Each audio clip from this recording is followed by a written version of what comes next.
सोनू जो कि पढ़ाई में बहुत ही अच्छा था, जबकि उसके माता पिता बहुत ही गरीब थे, जो कि मिट्टी के बर्तन को बनाते थे और उन्हें बेचकर अपना जीवन गुजारा कर रहे थे। जिसे देखकर सोनू अक्सर सोचा करता था कि मैं ऐसा क्या करूं जिससे मेरे परिवार की गरीबी दूर हो जाए, जिसके चलते वो खूब मन लगाकर पढ़ता था और उसने पढ़ाई में कला विषय भी ले रखा था, जो कि बहुत प्रिय था।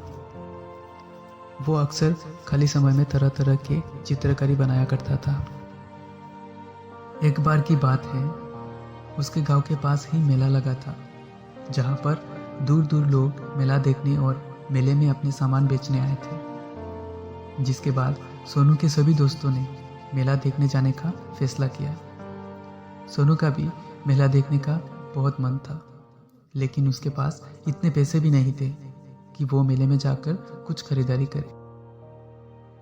दोस्तों के बार बार कहने पर सोनू भी 10 रुपये लेकर मेला देखने गया।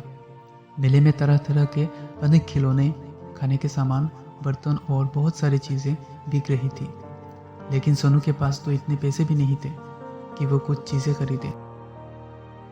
फिर इतने में घूमते घूमते सोनू एक मिट्टी वाले बर्तन के पास आकर रुका और उससे पूछा कि ये बर्तन कितने का है। तो दुकानदार ने जवाब दिया 100 रुपये का है। जिसे सुनकर सोनू मन ही मन सोचने लगा कि ये तो बहुत ही महंगा है।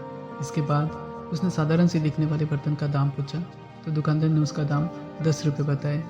जिसे सुनकर सोनू एक बार फिर से मन ही मन सोचने लगा कि आखिर दोनों के दामों में इतना फ़र्क क्यों है। इसके बाद उसने दुकानदार से पूछा कि इन दोनों के दामों में इतना फ़र्क क्यों है। जिस पर दुकानदार ने जवाब दिया, तुम्हें इन दोनों बर्तन में फ़र्क नहीं दिखता। 100 रुपये वाले बर्तन पर सुंदर चित्रकारी किया गया है, जिसके कारण वो सुंदर दिखता है, जबकि 10 रुपये वाले बर्तन पर कोई चित्रकारी नहीं है, जिसके कारण वो साधारण सा दिखता है। इसीलिए जो ज़्यादा सुंदर है उसका दाम भी अधिक है। दुकानदार की यह बात सुनकर सोनू को अब समझ आ गया था कि बर्तन के दाम तो चित्रकारी पर निर्भर है। अगर वो भी ऐसे अपने माता पिता के बनाए हुए बर्तनों पर चित्रकारी करता है तो फिर उन बर्तनों के दाम भी बहुत अच्छे मिलेंगे, जिससे उसके परिवार की गरीबी भी दूर हो सकती है।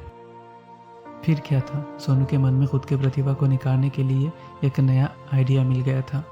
उसने बिना समय गंवाए मेले में 10 रुपये से रंग बिरंगे रंग और ब्रश खरीद लिए और अपने दोस्तों के साथ वापस घर आ गया और फिर ये सारी बातें अपने माता पिता से बता दिए।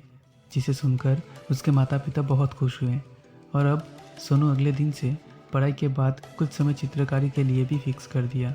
उसके बाद वो बर्तनों पर सुंदर सुंदर चित्रकारी बनाने लगा और जब कुछ बर्तनों पर चित्रकारी बनकर तैयार हो गया तो उसके बाद उसके पिताजी अगले दिन बाज़ार में बेचने गए, जिसके बाद उन्हें चित्रकारी किए बर्तनों के दाम पहले से ज़्यादा मिलने लगे और ये सुंदर चित्रकारी किए हुए बर्तन भी जल्दी से बिकने लगे।